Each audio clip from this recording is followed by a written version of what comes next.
Ladies and gentlemen, I'd like to introduce you to Jonathan Sumner on our end, who's a core ledger developer, and Sean Owl, who's the head of research at SubQuery and a technical instructor.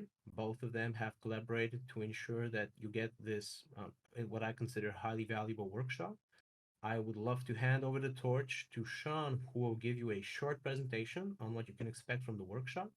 I will then dive into the actual code. And if you'd like to follow along, feel free to open the chat and explore the GitHub repo that Jonathan has shared. You have instructions on how to get started, as well as how to install any prerequisite dependencies. If you aren't going to be following along live, this will be recorded and you will have the possibility to walk yourself through it multiple times. With that being said, Sean, torch is over to you. Thank you very much for that, Nico. Great to be here. Let me turn on my camera and introduce myself here. As mentioned, my name is Sean. I'm based here in Australia, and it's super excited to bring this workshop in collaboration with FetchAI. Just moving on to the next slide here. Hopefully you can see the agenda. Do let me know. We'll be looking at some introductions, and then we'll talk a little bit about what is SubQuery. Then I'll hand it over to Joe to run through a hands-on demo, and then we'll have some Q&A at the end as well. So just going over to the next slide here, let me hand over to Joe for a quick intro. Over to you, Joe. Thanks so much, Sean. Hi there, guys. I'm a software engineer here at Fetch. I've been working pretty much, well, almost exclusively on the indexer now for around 8 or 9 months. It's been good fun, and I'm sure you're going to enjoy what we have for you today. So that, Joe, let me move on to the next slide here. Myself here, as mentioned, I'm a technical educator at SubQuery. I've had past experience at Atlassian, working as a trainer there. I've spent some time at Consensus, leading the Academy team, as well as Chainalysis as well, around Asia Pacific. What I'll do is I'm going to go through the next couple of slides introducing SubQuery. I'm going to turn the camera off just to save resources. So turn that off. And then looking at what is SubQuery, well, it's an open source project that allows developers to index, transform, and query blockchain data to power your applications, right? You can think of it like a Google for blockchains. Just a very high level architecture, first of all. You can see we've got the blockchain on the left-hand side. What SubQuery does, the SDK, is it queries, it gets data from the blockchain, and then it stores it in a database. And then it provides a GraphQL front end that your application, whether it be an Explorer, a DApp, mobile apps, analytics, dashboard, etc., can query for your users. We are multi-chain, so we started off in Polkadot, but we've branched out into a whole bunch of other ecosystems. You can see there Cosmos, Ethereum, Polygon, Algorand, etc. But moving, taking a look at the EVM side of things, we do support EVM. We all know that Ethereum is the largest ecosystem, but the others are catching up as well. In conjunction with this, if you go to our GitHub repository, you'll see that we've got a FetchAI starter project. Now, this starter project allows anyone in the ecosystem to create a Fetch project really quickly. And when I say quickly, I'm talking about in a couple of minutes, because we use a Dockerized container environment to help speed up the development, the testing as well.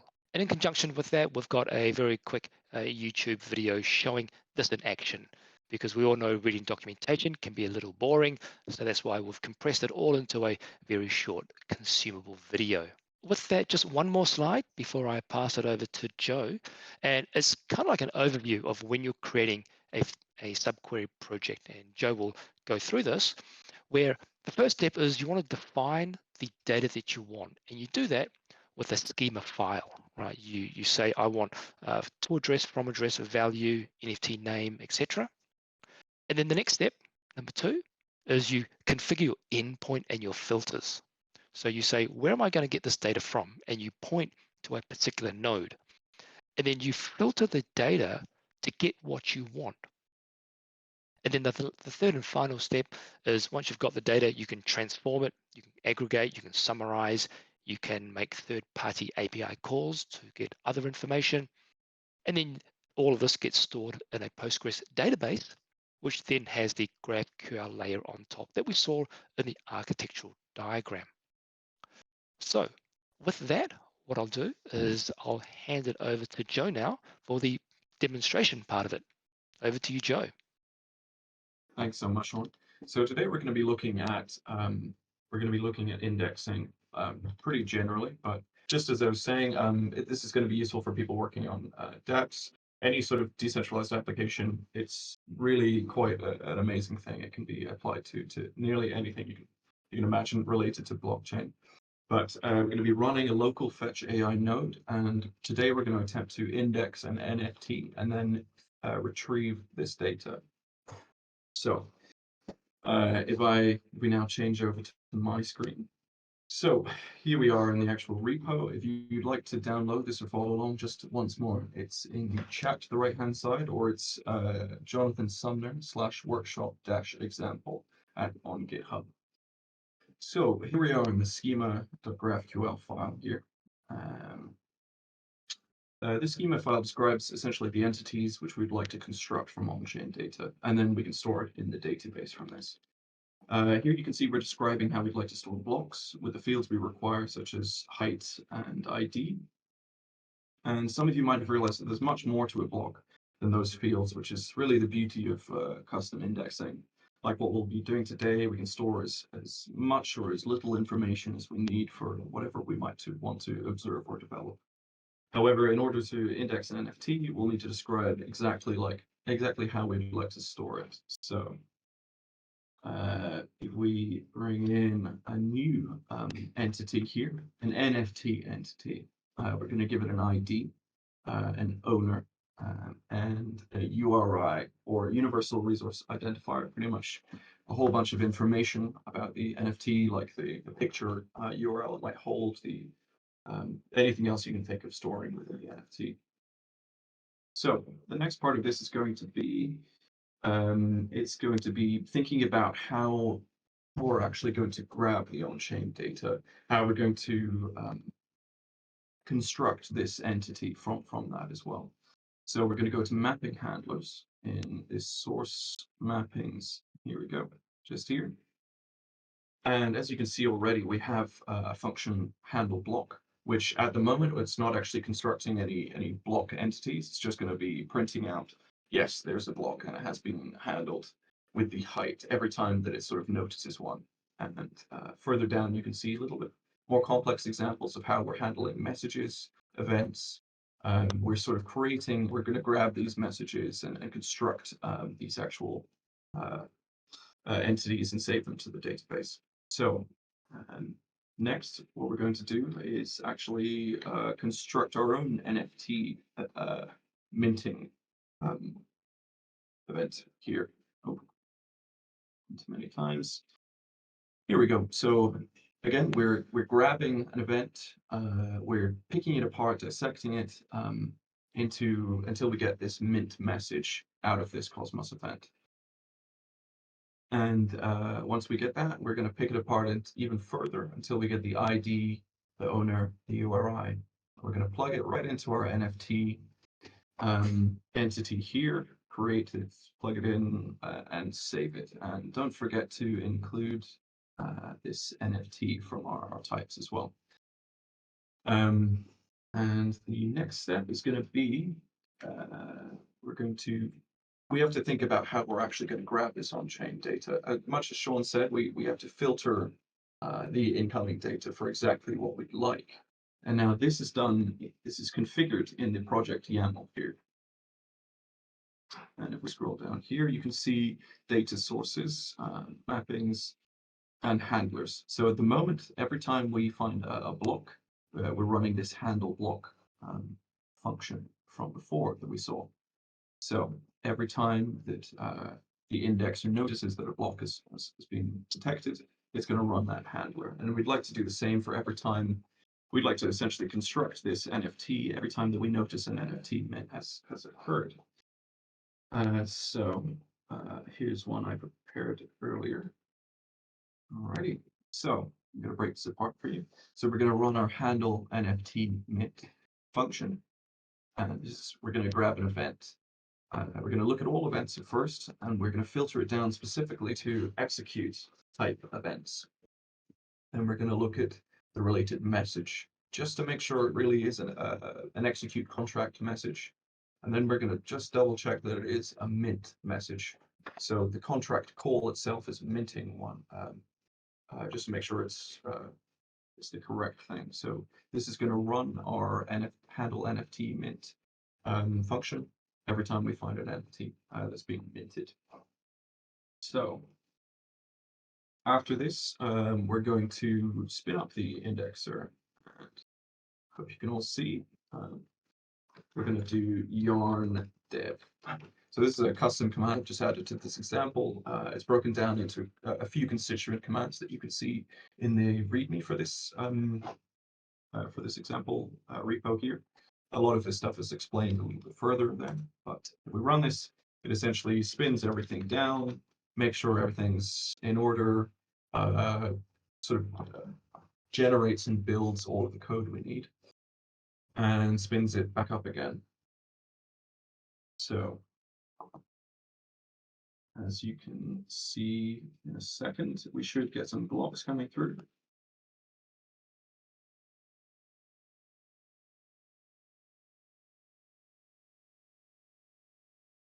All right, and the next command that we're going to run is yarn log. This is another custom command, but it essentially just follows along with the output logs of the indexer. Again, explained in the README. So here we go. We have some blocks handled, and as you might remember from before, every time we find a block, we're just going to print out that yes, a block is being found, and it's going to print the height. So after this, we're going to be looking at the tool that we're going to be using for contract management today. It's actually a FetchAI made tool. It's called Genesis. It's in the list of dependencies, a link to the docs, all that sort of thing in the actual repo, README. But to initialize it, what we're going to need to do is all of this configuration, I should say all of this configuration is actually already done for this, this repo, just for the sake of brevity. But just to go through a list of some of the commands you might need to do, it would be Genesis init, and that will create a TOML, Genesis TOML file here. This is going to create some configuration information of how we'd like to actually deploy contracts, how we'd like to initialize them, how we'd like to interact with them, that sort of thing, and what chain, what endpoint and stuff we'd like to do that from. So here you can see I've just plugged in essentially our local node, which is configured in the Docker Compose. This is all just set up beforehand to work with the local fetch node that we're running. And the next step of this is to actually add, again, I've already done this, but the next step would be to actually add a contract, a template, an NFT template. So if we were to run Genesis contract NFT, this is going to install and then a name, so workshop NFT. This is going to install a contract, an NFT template contract, and contracts here. You can see it's all been downloaded and such. But that will also add to this config here, where we can add in the kind of information of what we'd like to do with that NFT. But most importantly, we're going to need an account to actually interact with these contracts, and that's going to be done using Fetch.ai. So we're going to need to essentially grab the pre-made account on this fetch node in the Docker Compose here. So we're going to be running Fetch.ai config keyring backend. We're just making sure that the right keychain is actually being used here. It's just a testing one specific to this Genesis TOML here. And once that's done, we can add our test validator account. So test keys add validator. We're recovering this because it's already been created in the Docker Compose here. Upon running up this fetch node container, it's already added a validator, given it some coins, etc., etc. And we're going to grab this mnemonic here, or just like that. And I'll do this. I've already got it, but I'll overwrite it. And here we go. Add in your mnemonic, and we have a validator key and address. So as you might be able to see, I've already added in this address here into here, and we've already put the key into the deployer key here. You can put in any names, symbols, that sort of thing that you'd like to, and you should be able to see some of that information later on. So the next step is going to be to compile our contract, and this is going to be done with Genesis compile. And this might take 5, maybe 10 minutes max for some of you guys, but I've already pre-compiled again for the sake of brevity. So next, we're going to actually deploy this contract. And as you can see, we still have these blocks ticking away, the index is still going. So if I now do this, we'll still see blocks ticking away while I'm doing this. Let's do Genesis deploy. And this is going to deploy all our contracts, and we're going to use the validator key to do so. Any second now, there we go. So we have now deployed and stored our contract on our local chain here. Love to see a little green tick. It's all working just fine. And now the next step is going to be actually executing our contract. It's going to be executing a mint so that we can see it pop up just here. We can trigger our handler. So if we were to do Genesis shell here, this allows you to run many Python scripts, any kind of script you'd like to, any Python script you'd like to run. I think it works with CosmPy. I can again put that information in the chat, but allows you to write CosmPy scripts or just work with the local custom shell to deploy and interact with contracts and such in a more advanced way. So if we were to write, first of all, let's actually set aside some values.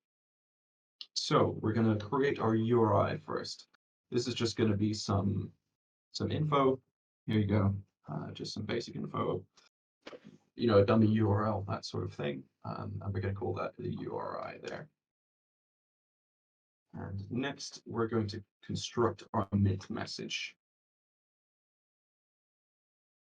There you can see our mint message is equal to mint, and then we're going to give it a random token ID. We're going to give it our owner, which is our validator from before. So if you'd like to find that again, Genesis keys show validator. There we go. You can grab that from there. Place it in here. Again, all of this is written down in the README, but and then we're going to pass in a string. Well, our URI cast to a string, just because the token URI needs to be a string. And the next part is going to be actually deploying it using these two dictionaries we've created here, Python dictionaries. So let's grab our contract or reference our contract, and we're going to execute. And as you can see here, Genesis has a custom shell with auto-completing. It's incredibly useful for development. We're going to grab our mint message from here. And the next argument is going to be the actual key we'd like to execute it with. So another thing you can do is reference key specifically using the wallet here. And you just put in the validator name or the key name, like here, like you would index a list in Python. This should, wallets, wallets. There we go. There we go. Submit a TX object. There we go. So in a moment, oops, there we go. NFT mint handled. That means our NFT mint has occurred. The indexer has recognized it from mapping handlers here. This is printed out. We constructed it, created the NFT, and saved it. And finally, the last step is going to be actually observing this information on the GraphQL endpoint. And the way that we can do that is actually by going over to your browser, going to localhost and the port 3000. So localhost :3000. Visiting that while this is all spun up, while your indexer is spun up, should load this playground, this great little playground, and it'll allow you to carry out some queries. So here I've already pre-constructed an NFT query, but this is just the name. So NFT query. and you're going to grab the NFTs specifically, and you're going to print all of what you're looking to get, all of the NFTs, and then print out all of their information. So we press this. Here we go. So here's our ID, the owner, and our URI. Perfect. So that is going to conclude our example for today. I hope that was clear enough to follow, but there's, again, plenty of information in the actual README, and it goes over every step and explains each step too. So that'll be all from me just now, and I hope you enjoyed that. Awesome. Thank you so much for that, Joe. Let me just get the slides ready again, just on the last slide before we finish off. There we go. So we just concluded the demo. Just the last slide here. Some useful links to help the audience here. Links to documentation for FetchAI and SubQuery, links to Discord channels, and the project source code, as mentioned, and some contact details as well. So with that, let me hand it over to Nico. Thank you very much, Sean. Thank you very much, Joe. Personally, I love how clear and well articulated everything else was. I would love to see if there are any questions from the audience. Ladies and gentlemen, if you would like to speak, feel free to either drop us a message in the chat or raise your hand. There's a question about agents, and the question is, I believe, I'll target the question to Joe, and the question is how to get data from protocols. So how to get custom data protocols. So unfortunately, I'm not incredibly well versed in agents, but if you're talking specifically about how to get custom data, like we might have explored just there in that presentation, it's all about filtering all of the data. You sort of gather everything you can from the chain and filter down to what you'd like to get. Oh, I think you're a speaker now. Yep, seems like you're a speaker. Yes, I can speak right now. Sorry. So yes, so the question is actually how to receive some data, so I can identify or hook or handle some events which are actually happens in blockchain via my agents, because their actions are preceded in blockchains, for instance. Sure. So I'm not very well versed in the ongoings of agents. But the way that we're doing this in the actual indexer here is using the SubQuery SDK. We have these sort of custom. I can actually share my screen again. So the way that we're grabbing the information here is this SubQuery SDK is actively, or the indexer is actively looking at the chain, whatever you point it to here with our endpoint and the chain ID here. That can look at any fetch network, and if you wanted to configure it too, you could look at any of the other networks supported. But specifically, we're looking at these the kind of handler here. So if you want to grab events, you can put in a Cosmos event handler. If you want to grab blocks, it's a block handler. If you'd like to look at messages, any of the other supported handlers, it will specifically grab the type of information you're looking for, and you filter down for what you'd actually like to sort of react to or run a function on or pass through to a function. Does that answer your question at all? Yes, thank you. So I see. So it's more question about agents, more to team fetch team than to you. Okay, I see. Thank you. Sure. Again, if you have more questions about agents, I think you could pose it in the GitHub discussions on the actual agents repo, or you could put it in the Discord here. Yeah, appreciate it. Yeah. No worries. Thank you.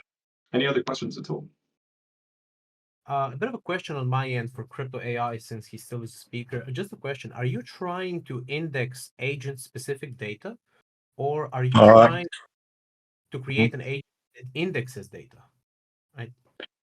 Well, actually, I'm trying to understand how to build my agents in order to follow the data which they are exchanged between each other.